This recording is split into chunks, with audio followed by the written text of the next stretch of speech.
चाहे महल हो या झोंपड़ी, मौत सब पर्दे गिरा देती है और हकीकतें आयां कर देती है।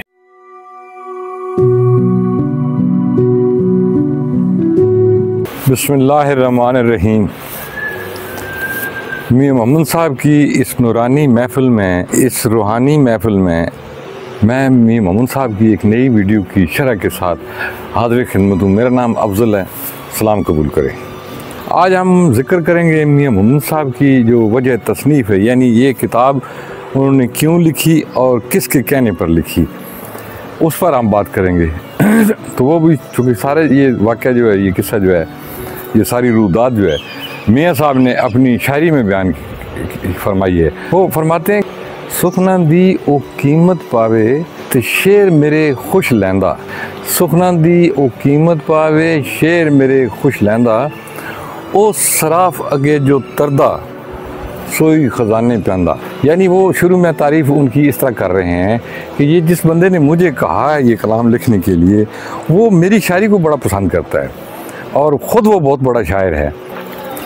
उसको शेरों की कदर पहचान है, यानी वो शेरों का वादा घाटा भी जानता है, जो शायरी की मतलब इस्लाह करना जानता है। वो समझता है कि कौन सा शेर वज़न में है या नहीं है, या शायरी के मतलब उसकी मालूमात काफ़ी वसी हैं। ये भी मोहम्मद साहब वो सराफ अगे जो तरदा।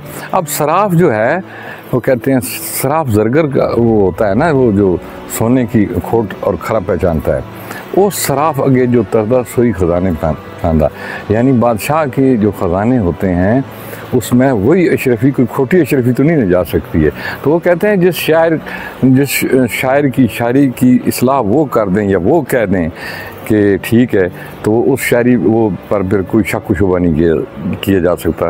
वो बिलाशुबा एक कमाल शायरी है, यानी जिसको वो पास कर दें, जिस बंदे की वो बात कर रहे हैं, जिन्होंने मियां मोहम्मद साहब को ये कलाम लिखने पर मजबूर किया।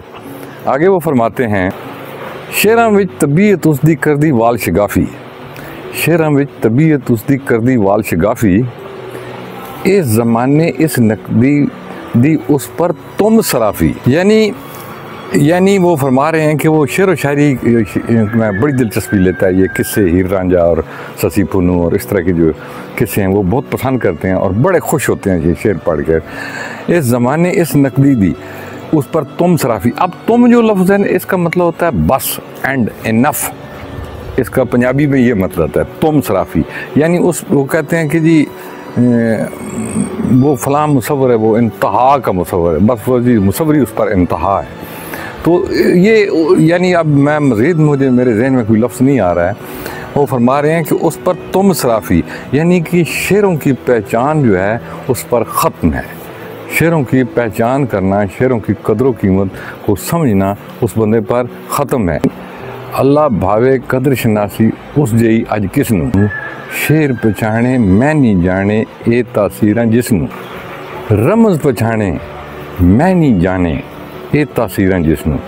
यानी कदर शनासी इस ज़माने में वो फरमा रहे हैं कि ये बंदा जो है, इस पर शेरों की कदर कीमत जो है या शेरों की जो सूझबूझ है वो उस बंदे पर ख़त्म है।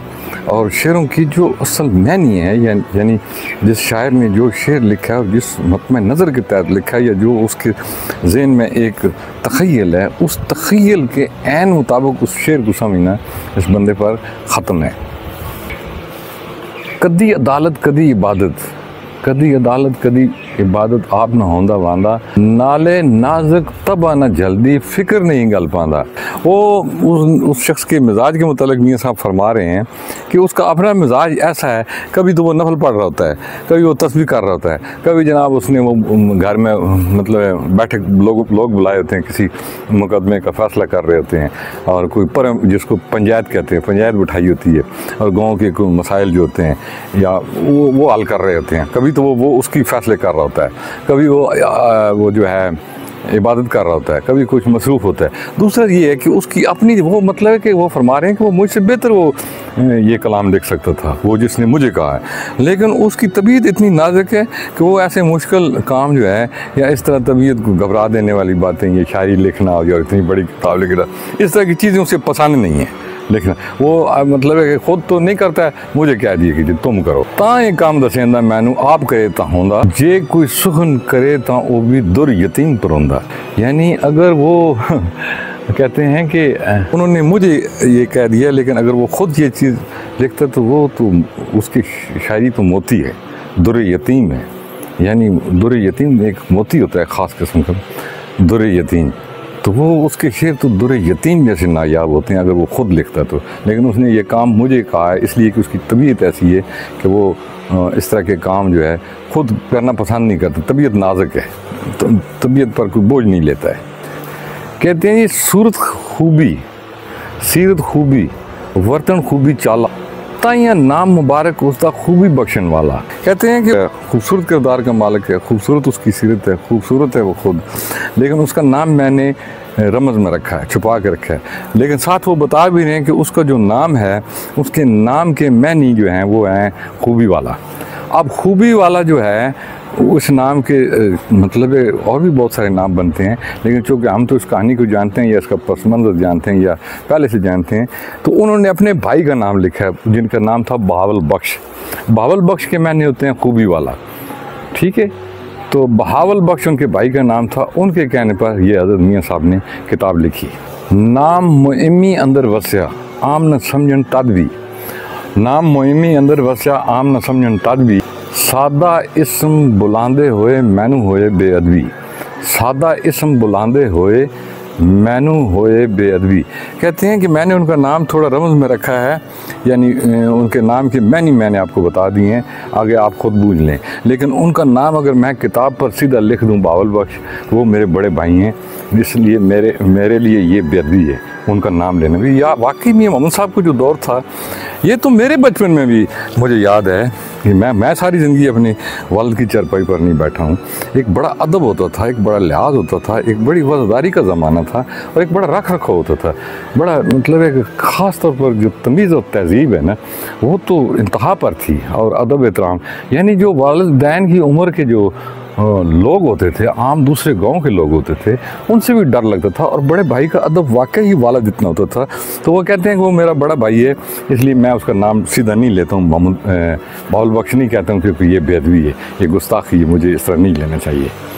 तो अभी हमें तो ऐसी बातें अजीब लगती हैं, क्योंकि हम तो एक ऐसे दौर में पैदा हुए हैं कि बच्चे कहते हैं अबू आपको नहीं पता आप किस ज़माने की बात कर रहे हैं, ये कंप्यूटर का ज़माना है। तो बहरहाल बच्चे भी ठीक कहते हैं, बच्चे भी किसी हद तक ठीक कहते हैं। ज़माना तब्दील हो जाता है, ज़माने कदरें तब्दील हो जाती हैं।